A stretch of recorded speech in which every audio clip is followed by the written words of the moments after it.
오늘 이 약속의 땅을 정복하라 38번째로 지난주에 이어서 요한일서 5장 전체 말씀 중에 14절부터 20절까지 이어서 세상을 이기는 믿음 두 번째 시간으로 하나님의 말씀을 좀 여러분과 함께 같이 나누려고 합니다. 틱나한 스님이라는 분이 쓴 책 중에 힘, 파워라는 책이 있습니다. 그 책에 보면 이 시대를 시시각각 급변하는 이 시대다라고 정의를 하면서 오늘 옳은 것이 내일은 틀린 것이 될 수도 있고 오늘 틀린 것이 내일은 또 옳은 것이 될 수 있다는 거예요. 오늘 안정된 것이 내일 불안정해질 수가 있는 거고 오늘 불안정한 것이 내일이 되면 또 안정이 될 수 있는 이런 식으로 급변하는 시대를 살다 보니까 현대인들에게 수많은 두려움이 있고 염려가 있고 걱정과 불안함이 늘 이 현대인들의 마음 가운데 있다라는 거예요. 그래서 이 스님이 하는 말이 뭐냐면 이럴 때 우리의 마음을 붙잡을 수 있는 것은 마인드풀리스, 우리의 마음을 집중하는 것이 필요하다. 우리의 마음을 하나에 포커스하는 것이 중요하다라고 얘기를 해요. 쉽게 말하면 무슨 말이냐면 이것저것 바뀌어지다 보니까 그쪽에 눈이 먼저 가는 거죠. 안 바뀌면 눈이 안 가는데 눈이 먼저 가다 보니까 눈이 산만해지고 분산되어지니까 더 혼란스럽고 정신이 없어진다는 거예요. 그래서 이 모든 분산된 우리의 시각을 하나에 올인하고 그것에 포커스하게 되어질 때 마음의 안정감을 회복할 수 있게 된다는 말입니다. 사도 요한은요, 요한일서를 통해서 하는 말이 바로 이겁니다. 우리의 믿음이 날마다 넘치는 것 같아요. 하나님의 말씀을 들으면 너무 은혜가 되고 이거였구나 하면서 삶을 통해서 나가는데 문만 열고 나가면 곧바로 또다시 우리의 믿음이 곤두박질 치는 거예요. 왜 그러는가? 세상에 수없는 문제들이 우리의 마음을 치니까 자꾸 그게 먼저 들어오고 그 문제들을 먼저 바라보기 시작하면서 우리 시선이 분산된다는 거예요. 요한이 말하는 것이 그 모든 분산된 시선을 오직 그리스도께로 초점을 맞출 때 우리 마음에 평강을 찾을 수 있다는 거예요. 우리 마음이 그리스도께 집중하게 되어질 때 회복이 시작된다는 거죠. 그래서 요한일서 우리가 지난주에 보았던 것이 첫 번째가 뭐였죠? 주님이 우리를 얼마나 사랑하는지를 묵상해 보라는 거예요. 우리가 바라보기만 해도 그 사랑이 우리에게로 흘러들어와 그 그리스도의 사랑이 우리를 반드시 강권하게 할 거라는 거죠. 이것이 세상을 이기는 첫 번째라는 것입니다. 두 번째, 세상이 우리를 아무리 흔든다 할지라도 우리에겐 변하지 않는 물과 피와 성령의 증거를 우리가 갖고 있다. 이것을 확신하게 될 때 물과 피는 우리는 경험하지 못했습니다. 적어도 2000년이 지난 지금 성령께서 우리를 끊임없이 인도해 나가고 있는 내적인 이 확실한 기적과 같은 증거를 우리가 경험하고 있어요. 이것을 확신하게 될 때 우리는 흔들리지 않게 될 거다라고 얘기하고 세 번째 나눴던 게 뭐였죠? 우리 안에 영생이 있음을 믿어야 된다라고 했어요. 저와 여러분 안에 영원히 죽지 않는 부활의 권세가 있는 것을 믿으십니까? 이걸 날마다 묵상하라는 거예요. 우리가 제일 두려워하는 게 뭡니까? 오늘 끝나는 거예요. 오늘 죽을 것 같은 거예요. 오늘 내 자녀가 소망이 안 보이는 거예요. 우리의 직장이, 우리의 생애가 이게 끝인 것 같이 느껴지는 것, 이것이 마귀가 주는 우리의 두려움입니다. 우리 안에 영원한 생명이 있다는 거예요.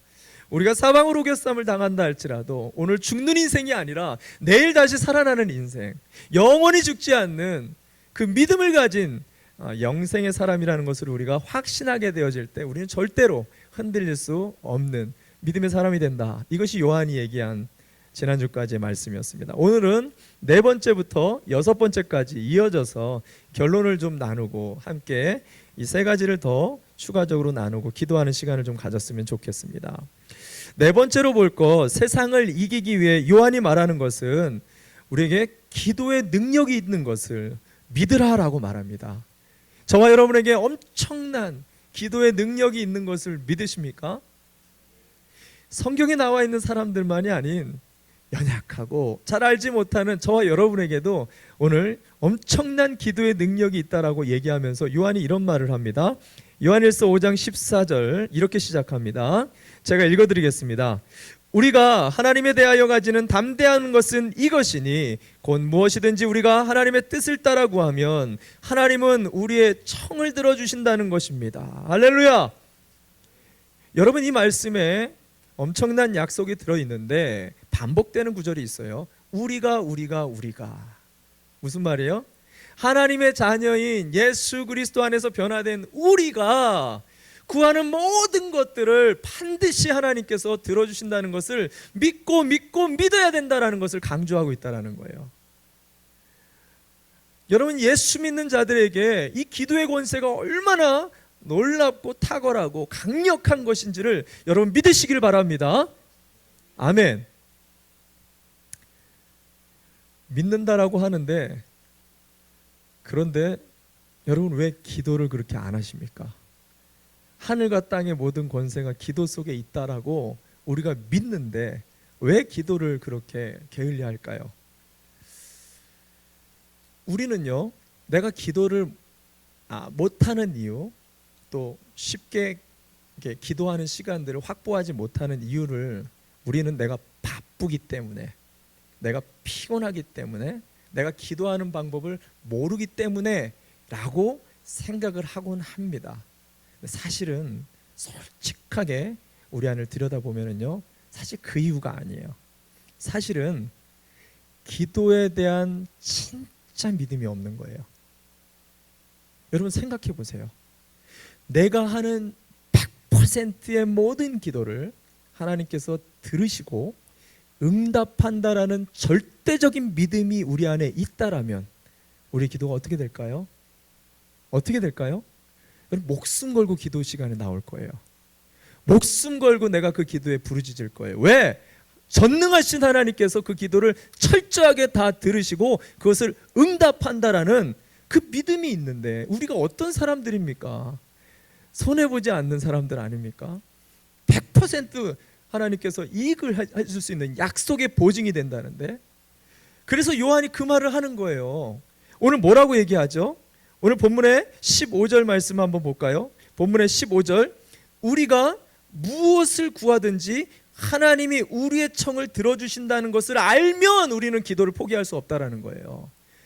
100% 우리의 기도에 응답하시고 살아계신 하나님이 그 기도 시간에 우리의 간구들을 들어주신다는 것을 우리가 절대적으로 신뢰한다면 우리는 그 기도를 포기할 수가 없게 될 거라는 것입니다.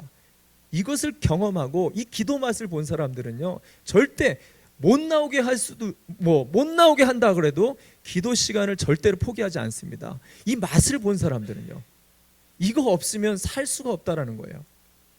이것을 경험했기 때문이에요. 그렇다면 우리는 왜 이 기도에 대한 믿음이 자꾸만 약해지는 걸까요? 여러 가지가 이유가 있어요. 그 중에 가장 큰 이유는 뭐냐면 기도의 응답이 더디다는 거예요. 내가 아무리 부르짖어도 아무리 간구해도 그 응답이 명쾌하지가 않아요. 그 응답이 빨리 오지를 않습니다. 우리는 바쁘고 힘든 가운데서 어렵게 시간을 내서 하나님 앞에 기도했어요. 근데 무슨 응답은커녕 아무 냉랭하고 내 마음도 별로 편하지도 않고 괜히 했다라는 느낌만 들을 때가 참 많아요. 이럴 때 우리는 더 이상 기도하지 않게 됩니다. 우리는 어떤 사람이냐면요, 동전 딱 집어넣으면 콜라가 나오든 커피가 나오든 바로 나와야지 돼요. 안 나오면 어떻게 해요? 그 자판기 더 이상 안 갑니다. 왜?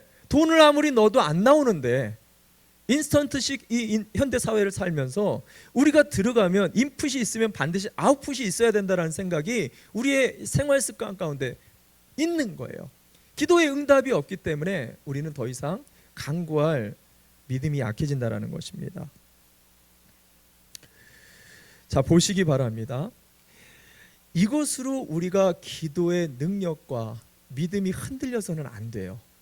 예수님께서는 이런 우리들을 너무나 잘 알았기 때문에 기도에 대해서 가르쳐 주실 때 마태복음 6장에 가면 산상에 올라서 수많은 병든 자들과 예수님을 보러 나온 사람들, 그리고 제자들을 앞에다 두고 기도를 가르칠 때 너희가 어떻게 기도해야 되느냐, 그 첫 번째로 가르치는 게 뭐냐면 너희가 어떤 신에게 구하는 게 아니라 너희의 천부, 너희의 아버지께 기도하는 것이다 라고 천부라고 아버지라고 그 호칭을 바꿔주십니다.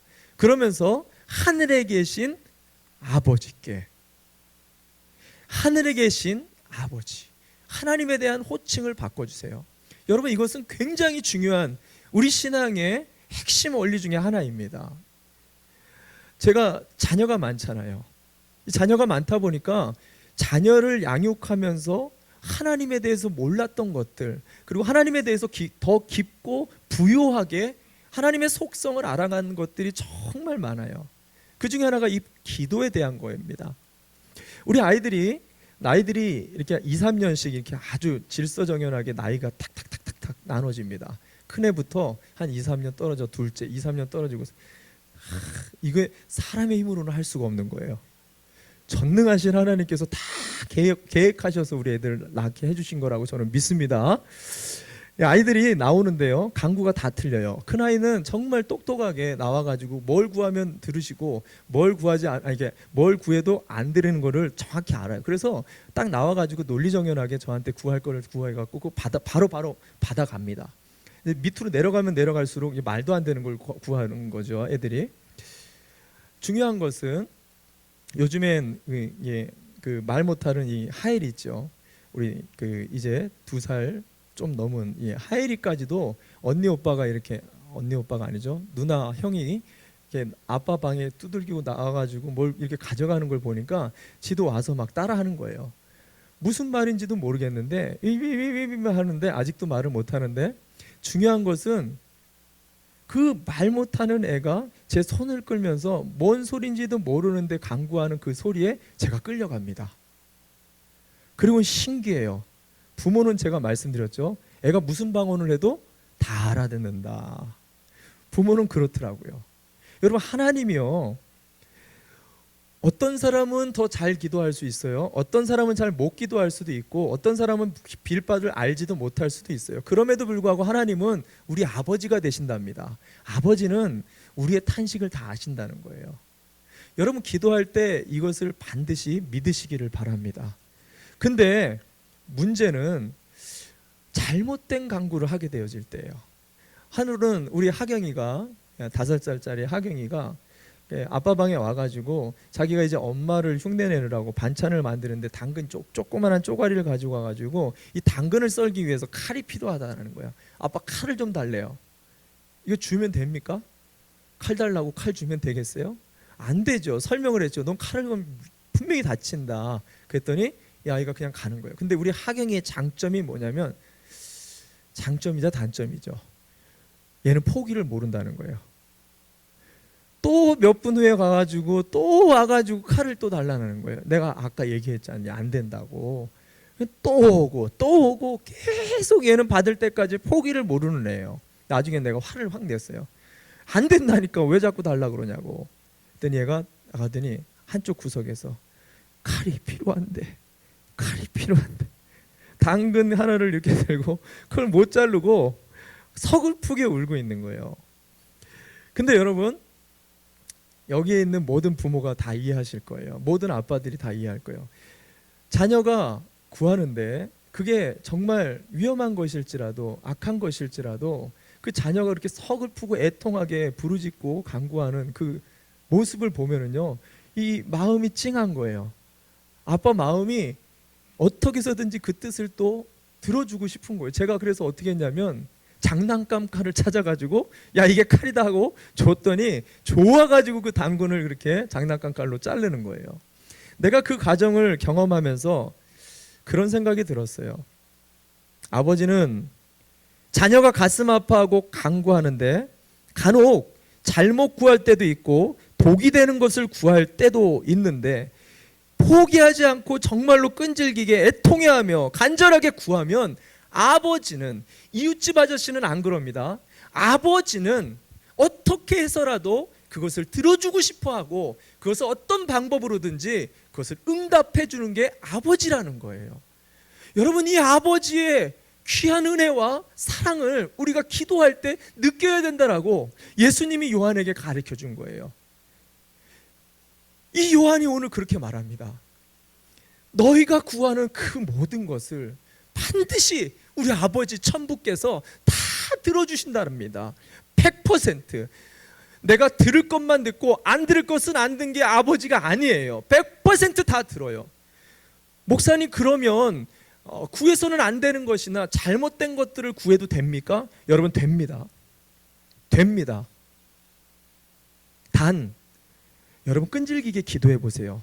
그러면 로마서 8장 27절에 바울이 뭐라고 얘기하냐면, 마땅히 우리는 빌 바를 알지 못한다라고 해요. 하나님이 뭘 원하시는지, 어떤 기도를 하는지 우리는 잘 알지 못하고 기도할 때가 많다라는. 그러면 성령께서 우리의 기도를 바꿔주신다라고 얘기해요. 우리가 잘못된 것을 구한다 할지라도, 우리가 정욕대로 구한다 할지라도 내가 이런 것을 하나하나 따지면서 기도할 수 없어요. 자녀는 그렇게 기도하는 게 아니에요. 아버지와 자녀의 관계는 그게 아니에요. 아버지, 내가 지금 절실히 필요한데, 아버지, 내가 이게 필요한데, 아버지의 도움이 필요한데, 그렇게 나온 자녀가 어떻게 그런 걸 다 따지면서 물어볼 수 있겠어요? 그거는 아버지와 자녀의 관계가 아니에요. 구하다 보면 성령님이 잘못된 것을 고쳐주세요. 시편을 보면 모든 내용이 간구가 그겁니다. 저 원수를 죽여주십시오. 저 원수를 징벌해 주십시오. 이런 분노에 찬 기도를 한다 할지라도 그 끝은 하나님 뜻대로 하십시오. 이게 시편의 모든 내용이에요. 성령께서 우리의 기도를 들으실 때 우리의 모든 기도를 100% 하나님께로 전달하고 있는 것을 여러분 믿으시기를 바랍니다. 이 믿음이 있을 때 세상에 어떠한 두려움과 걱정과 근심이 있다 할지라도 이 기도의 100%를 들으시는 그 아버지, 우리 아버지가 있는데, 이웃집 아저씨가 아니에요. 우리 아버지가 있는데 내가 세상에 두려워할 게 뭐냐? 이 그리스도의 사랑이 우리를 강하고 담대하게 세상으로 이끄는 것을 여러분 믿으시길 바랍니다. 아멘. 두 번째, 세상을 이기려면 다섯 번째죠.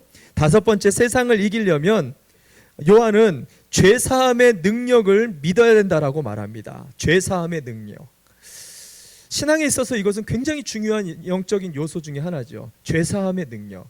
왜냐하면 성경에 보면 예수 그리스도를 믿는 즉시 우리의 모든 죄는 다 사함을 받습니다. 그러나 마귀는요, 이 죄사함에 대해서 계속해서 의심하게끔, 이것이 요한계시록까지 갑니다. 우리의 죄를 물고 늘어져요. 그래서 마지막 구원의 반열에서 계속 흔들거리게 만드는 것이 이 마귀의 계획이에요. 계획입니다. 그렇기 때문에 우리가 예수님을 믿는 그 순간부터 이 죄에 대한 문제가 클리어하지가 않으면은요, 우리는 계속해서 세상으로부터 참소를 당해요. 너희가 교회 다니면서, 너희가 그리스도인이면서 그렇게 살아도 돼? 이 말에 우린 여기 앉아있는 단 한 명도 자유롭지가 못할 거예요. 왜냐하면 로마서 3장 6절에 뭐라고 얘기하죠? 모든 사람은 다 죄를 범했기 때문에 그 죄책으로부터 자유롭지가 않아요. 근데 이런 우리에게 놀라운 약속의 말씀을 오늘 해주고 있습니다. 요한일서 5장 18절을 보시기 바랍니다. 요한일서 5장 18절 말씀입니다. 제가 읽어드립니다. 우리가 다 함께 한번 믿음으로 한번 선포해 봅시다. 중요한 말씀이기 때문에 18절 말씀 같이 한번 읽어봅시다. 시작. 하나님에게서 태어난 사람은 누구든지 죄를 짓지 않는 것을 우리는 압니다. 하나님에게서 태어나신 분이 그 사람을 지켜주심으로 악마가 그를 해치지 못합니다. 요한이 믿을 수 없는 말을 해요. 예수 믿는 자는 절대로 죄를 짓지 않습니다. 여러분, 이걸 믿습니까? 왜 이렇게 자신이 없으세요? 예수 믿는 자들은 절대로 죄를 짓지 않습니다. 여러분, 이것을 믿습니까? 굉장히 약하시네요. 예수 믿는 자들은 죄를 짓지 않습니까? 아멘. 이게 갈수록 적어지는데 왜 적어지죠? 왜 적어집니까? 여전히 거짓말하고 있잖아요. 여전히 악한 행동을 하면서 살아가고 있잖아요. 여전히 술, 담배 하면서도 마음에 거리낌이 없어요. 여전히 우리 인생에서 잘못된 행동, 습관을 고치지 못하는데도, 그런데도 우리는 버젓이 교회 잘 나오고 있잖아요. 이걸 남들은 몰라도 우리 자신은 하나님 앞에 설 때마다 이게 있어요. 하나님만 아시는 게 아니에요. 마귀가 기가 막히게 그걸 알고 있기 때문에 우리가 이걸 찌르면 이 죄를 짓지 않는다는 것에 대해서 헤어나올 수 있는 사람이 단 한 명도 없어요. 그러면서 우리의 믿음을 흔들리기 시작합니다. 여러분, 그런 초대교회 또 2000년이 지난 우리에게 믿음이란 무엇인지를, 이 죄사함의 권세가 무엇인지를 오늘 요한이 우리에게 분명하게 가르쳐주는 이 말씀을 귀담아 잘 들으시기 바랍니다. 여러분, 우리는 죄를 지을 수 없는 사람이 된 것을 믿으시기 바랍니다. 왜냐하면 두 가지의 강력한 이유가 있어요. 첫째는 예수 그리스도의 보혈의 피, 십자가에서 예수님이 죽으셨을 때 그 보혈의 피의 공로가 우리의 과거와 현재와 미래의 모든 죄를 살 만큼 풍성한 하나님의 은혜와 자비가 흐르고 있다라고 성경이 약속해 주고 있기 때문이에요. 에베소서 1장 7절 말씀 봅시다. 에베소서 1장 7절 말씀이에요. 제가 읽어드립니다. 우리는 이 아들 안에서 하나님의 풍성한 은혜를 따라 그의 피로 구속 곧 죄 용서를 받게 되었습니다. 이 풍성함, 이 가득참, 이 부요함이요, 예수를 믿었을 때 지금까지 흘렀었던 모든 과거의 죄만 용서를 받는 게 아니라 지금 현재 짊어지고 있고 앞으로도 내가 짓게 되어질 모든 죄가 다 해결을 받게 된 거예요. 많은 사람들이 이것에 대해서 착각을 많이 할 때가 있습니다. 아니, 앞으로 죄를 그럼 지어도 된다는 말입니까? 아니, 그럼 내가 지금 짓고 있는 죄들이 그냥 이렇게 방치가 돼도 된다는 얘기입니까? 여러분, 성경에서 말하는 이 과거와 현재와 미래의 모든 죄가 해결된다라는 이 개념은요, 내가 더 이상 죄를 짓지 않는 존재가 됐다는 의미가 아니에요.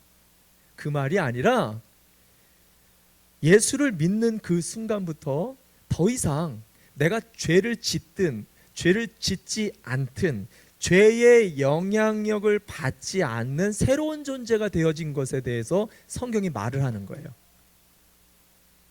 그래서 죄가 가진 능력이 뭐냐면, 죄는 곧 욕심에서 시작해가지고 욕심이 잉태해서 죄를 낳고 죄가 장성한 즉 사망으로 끌고 갑니다. 그래서 죄의 싹은 항상 사망을 향하고 있어요. 죽음으로 우리를 끌고 가는데 이 끌고 가는 죄의 사슬이 예수님을 믿는 순간 다 끊어져 버리는 거예요. 그래서 죄를 짓든 우리는 안 짓든 우리가 심판에서 멸망해서 영원한 생명으로 옮겨진 전혀 다른 존재가 돼버린 거예요. 그래서 죄는 더 이상 우리한테 왕노릇을 할 수가 없게 되어진 것입니다. 이것을 조금 더 여러분들에게 좀 쉽게 좀 이해할 수 있게 좀 제가 예를 들어서 설명을 해볼게요. 예를 들어서 오랫동안 알고 지냈던 옆집 아저씨가 있어요. 오늘 옆집 아저씨가 많이 나오는데, 이 옆집 아저씨가 알고 봤더니 내가 6.25 때 잃어버렸었던 나의 친아버지인 거예요. 어느 날 어느 순간에 그 친아버지인 것을 알게 되는 그 순간부터는 이전에 이웃집 아저씨였을 때는 내가 이 아저씨에게 어떤 죄를 지면은 아주 어색하고 아주 안 볼 원수관계가 될 수도 있는 관계였어요. 그러나 내 친아버지가 된 것을 아는 순간부터는요, 내가 이 아저씨한테 어떤 해코지를 하더라도, 내가 이 아저씨한테 잘못을 행한다 할지라도 교제는 끊어질 수 있어요. 이 자식이 하면서 막 화를 낼 수는 있어요. 그러나 내가 용서를 구하거나 회개를 하면 언제든지 아버지와 아들의 관계는 바뀔 수가 없다는 거예요. 죄의 영향력이 소멸됐다는 것입니다. 이것이 현재만이 아니라 과거만이 아니라 미래, 앞으로도 내가 아무리 죄를 짓는다고 해서 내 아버지와 내 자녀의 관계가 끊어집니까? 절대로 끊을 수 없는 거예요. 이런 새로운 은혜의 관계가 열렸다는 것입니다. 예수님을 믿는 순간. 여러분, 놀랍지 않습니까? 목사님, 그러면 만약에 그렇다면 우리가 그러면 함부로 죄를 지으면서 살 수도 있다는 얘기인가요? 구원파와 같이 그렇게 죄를 지면서도 떳떳하게 나는 자유해 하면서 이렇게 살아도 된다는 얘기입니까? 이렇게 착각하는 분들이 있어요. 아니에요. 그 말을 하는 게 아닙니다. 여기에 한 가지 요한은 더 덧붙여서 우리가 죄를 지을 수 없는 존재가 된 거에 대해서 하나를 덧붙이는 게 뭐냐면, 우리 안에 있는 예수의 영이, 오늘 18절 말씀 보면 그 예수께서 이 악한 자로부터 우리를 지켜주신다라고 얘기를 해요. 무슨 말이냐면, 우리 안에 선한 양심을 주셨어요. 성령을 통해서 내가 어떤 잘못을 행했을 때 그 잘못 가운데서 계속 잘못이 잘못을 낳을 수 있도록 그것을 끌고 가도록 내버려 두는 게 아니라 이 잘못에 대한 책임과 양심을 건드려요.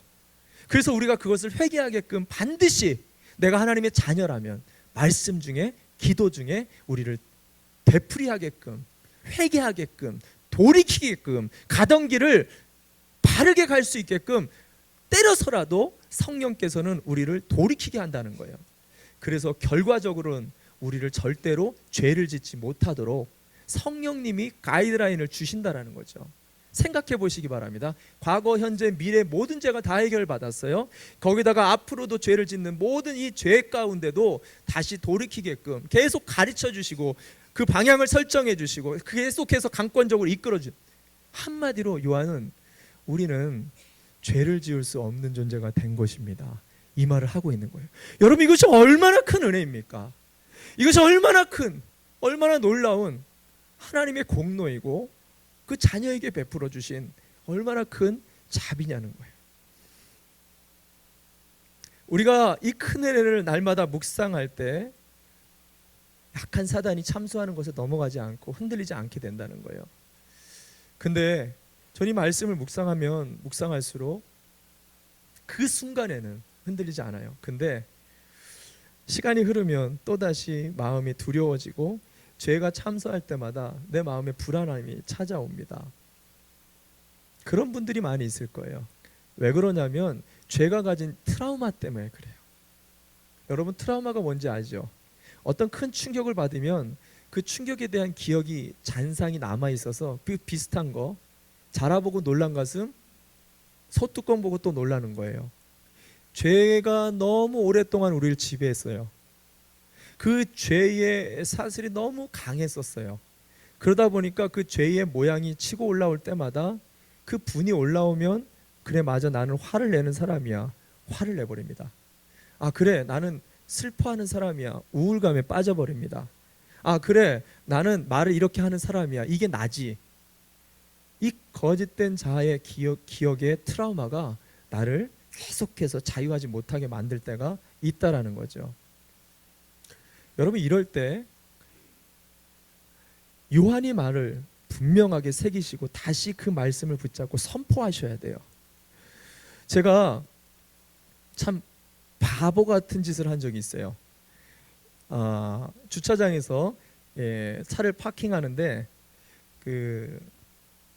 참 말하기가 부끄러울 정도로 차를 파킹하는데 성격이 급하다 보니까 차를 이렇게 파킹하면은 피에다가 놔야 되잖아요. 파킹에다가 기아를 올려야 되는데 이 D 상태에다가 놓고 문을 열고 바로 이렇게 나가려고 했어요. 근데 그때 차가 움직이는 거예요. 앞으로 가는 거예요. 그러니까 한 손은 핸들을 잡고 있고 한 손은 문을 잡고 있는데 이 순간 내가 어떻게 해야 될지, 차가 왜 나가고 있는 거지? 근데 발은 브레이크를 밟으려고 하는데 발이 안 닿는 거예요.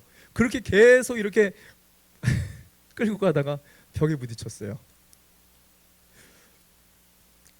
네, 참 부끄러운 고백이지만 근데 제가 그때 충격을 받았어요.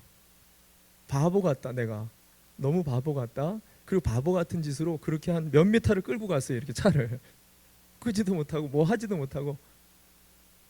그때 너무 큰 충격이 받아가지고 그 이후부터 제가 차를 파킹할 때 항상 피를 확인해요. 내가 제대로 파킹했나? 근데 이게 얼마나 트라우마가 됐는지요. 파킹을 분명히 피했어요. 그럼 잘 내릴 수 있어야 되잖아요. 못 내려요. 한 번 더 확인을 하고 피해 있지 하고 내리는데 문을 열고 내렸을 때 딱 그 자세, 한 손은 핸들을 잡고 한 손은 딱 문을 엮고 반쯤 몸에 나왔을 때 꼭 또 그때 내가 피는 했나? 또 돌아보게 되는 거예요. 그리고 나오는 순간에서 내가 피를 봤나? 계속 반복적으로 보는 거예요. 내가 그래서 어떤 습관이 생겼냐면 피를 놓은 다음에 내가 피를 놨다라고 그것을 말로 되뇌어요. 내가 피를 놨어. 분명히 놨어. 그렇게 말을 하는 순간 그 기억으로 내가 안정감을 갖고 차에서 내리게 되더라는 거예요. 이것은 저만의 이야기가 아닐 거예요. 가스불을 잘 못 끄시는 분들, 문 열고 나오면서 키를 잠궜던 트라우마가 있었던 분들, 여러분 안에 인생의 트라우마를 가지고 있는 분들 대부분 이런 불안함과 두려움이 항상 있어요. 여러 번 확인하게 하는 죄가 그렇다는 거예요. 죄의 권세가 엄청난 트라우마를 갖고 있습니다. 그래서 우리가 잘못을 행할 때마다, 마귀가 참소를 할 때마다요, 예수 그리스도의 이름으로 분명하게 이 문제가 과거와 현재와 미래가 더 이상 죄로 인해서 내가 영향을 받는 존재가 아니라, 분노가 일어난다고 해서, 슬픔이 몰려온다고 해서 내가 그것에 좌지우지될 존재가 아니야 라고 예수님의 이름으로 선포하지 않으면은요, 마귀가 계속 거짓말을 줍니다. 내 마음을 위축되게 만들어요. 내 마음을 구원받았음에도 불구하고 구원받지 못한 존재인 것처럼 날마다 우리를 두려움에 빠지게 하고 염려에 빠지게끔 마귀가 우리를 그렇게 가지고 놀아버린다는 거예요. 여러분, 선포하시기를 바랍니다. 죄와 사망의 죽음의 권세에서 예수님의 보혈의 피가 완전하게 우리를 구원한 것을 믿으시기를 바랍니다. 우리는 죄를 지을 수 없는 존재가 되어버렸어요. 더 이상 육신의 정욕을 따라서 나가는 것이 아니라 하늘의 피조물로서 하늘의 지혜와 능력과 말씀을 따라 살아나게 된 것을 여러분 믿으시기를 바랍니다. 이걸 선포하셔야 돼요. 날마다 계속적으로. 그때 우리는 세상 속에서 마귀가 아무리 흔든다 할지라도 흔들리지 않는 사람이 되는 것을 믿으시길 바랍니다. 마지막으로 여섯 번째, 세상을 이기려면 요한은 그리스도 예수의 선한 능력을 믿을 때, 그리스도 예수의 선한 능력을 믿게 될 때 우리는 흔들리지 않는 승리의 삶을 살 수 있다라고 얘기합니다. 이것은 오늘 결론입니다. 요한일서 5장 20절을 보십시다. 요한일서 5장 20절 제가 읽어드립니다. 하나님의 아들이 오셔서 그 참되신 분을 알 수 있도록 우리에게 이해력을 주신 것을 우리는 압니다. 우리는 그 참되신 분, 곧 하나님의 아들 예수 그리스도 안에 있습니다. 이분이 참 하나님이요 영원한 생명이십니다. 한마디로 얘기하면은요, 우리 안에, 저와 여러분 안에 그 예수 그리스도가 계셔서 우리를 절대로 세상 가운데 지지 않도록 반드시 승리로 이끌어 주신다라는 것을 얘기하는 거예요. 조금 더 구체적으로 바울은 빌립보서 1장 6절에 이렇게 말합니다. 빌립보서 1장 6절, 선한 일을 여러분 가운데서 시작하신 분께서 그리스도의 예수의 날까지 그 일을 완성시키리라고 나는 확신합니다. 예수 그리스도의 선한 영이, 그 선한 능력이, 그 성령의 충만하심이 반드시 우리를 구원의 날까지 승리케 지켜주시고 보호하여 주시고 돌봐주신다라고 약속해주고 있어요. 이것을 조금 더 풀어서 바울이 설명하고 있습니다. 이것을 말씀, 고린도후서 4장 7절 말씀, 고린도후서 4장 7절부터 10절까지의 말씀인데 제가 한 번 더 읽어드립니다. 우리는 이 보물을 질그릇에 간직하고 있습니다. 깨지기 쉬운 우리의 질그릇 안에 이 보물이 있답니다. 이 보물이 뭐냐면, 이 엄청난 능력은 하나님에게서 나는 것이지 우리에게서 나는 것이 아닙니다. 이것이 뭐냐면, 우리는 사방으로 죄어들어도 움츠러들지 않고, 답답한 일을 당해도 낙심하지 않고, 박해를 당해도 버림받지 않고, 거꾸로뜨림을 당해도 망하지 않습니다. 우리는 언제나 예수의 죽임당하심을 우리 몸에 짊어지고 다닙니다. 그것은 예수의 생명도 또한 우리 몸에 나타나게 하기 위함입니다. 할렐루야! 예수님이 우리 안에 있답니다. 이 선한 능력이 있어서 어떠한 어려움이 있다 할지라도 예수님이 마치 부활하신 그 영원한 권세와 부활의 권세를 가진 것처럼 우리도 그런 권세를 가진 존재로 만들어 주시고야 만다라는 거예요. 이거를 믿어야 된다는 거예요.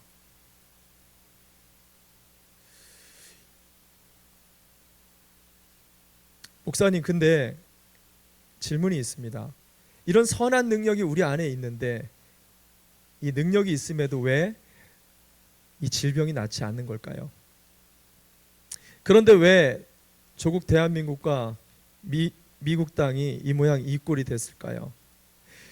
그런데 왜 우리 직장과 가정, 배우자와 자녀가 그렇게 기도해도 변하지 않는 것일까요? 우리는 이런 고민을 하나님 앞에 따질 수 있을 거예요.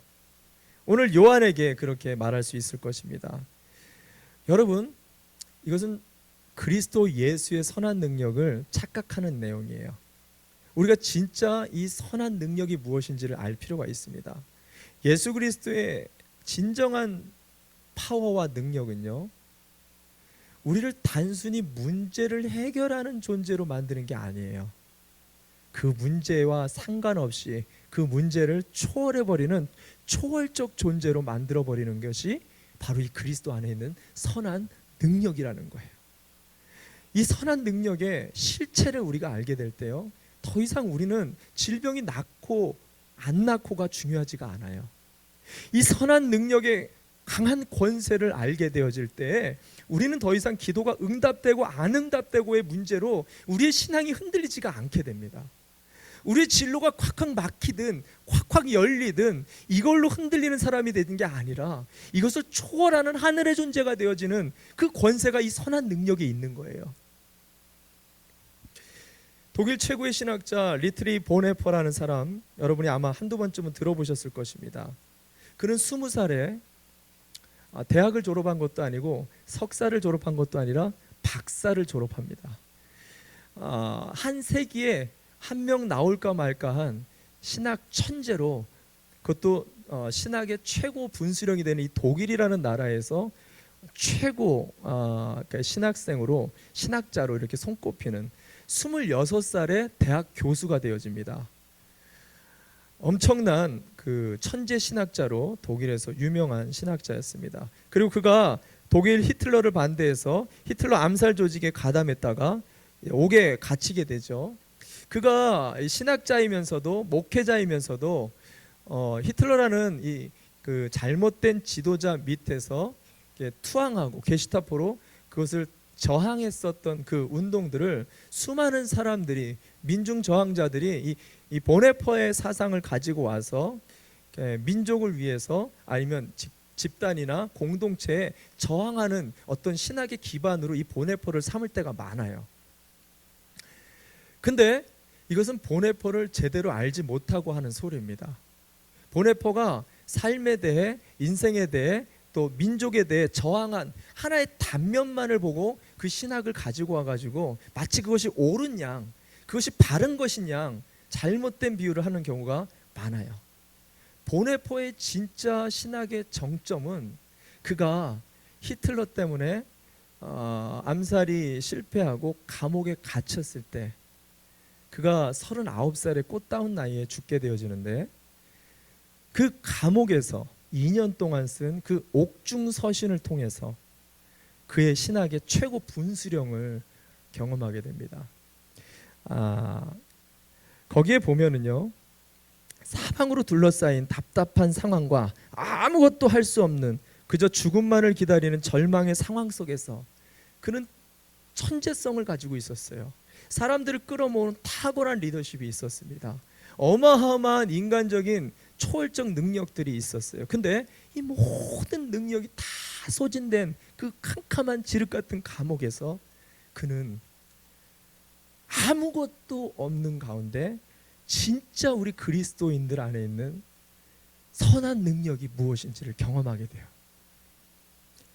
그 예수 그리스도 안에서 흘러나오는 놀라운 생명의 능력이 무엇인지를 그때서야 그가 경험하면서 나는 그 어느 때보다도 평안하다고, 그 어느 때보다도 자유하다고, 그 어느 때보다도 행복하다라고 하면서 그가 감옥 밖에 있는 자유한 사람들에게 이 편지를 쓴 것이 바로 이 옥중서신입니다.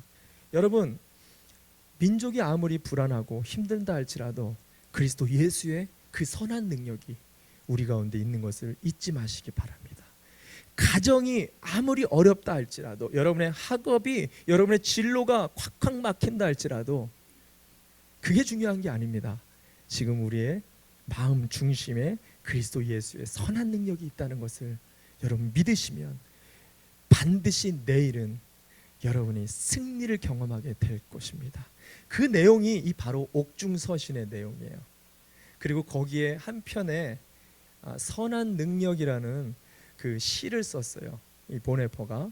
그리고 그 시가 최근에 세계적으로 번역이 돼서 노래가 돼가지고 지금 들려지고 있는 것이 저와 여러분이 오늘 불렀었던 이 선한 능력이라는 그 찬송입니다. 제가 가사를 좀 불러드릴게요. 그가 감옥에서 쓴 시입니다. 100% 완벽한 번역은 아니지만 제가 읽어드립니다.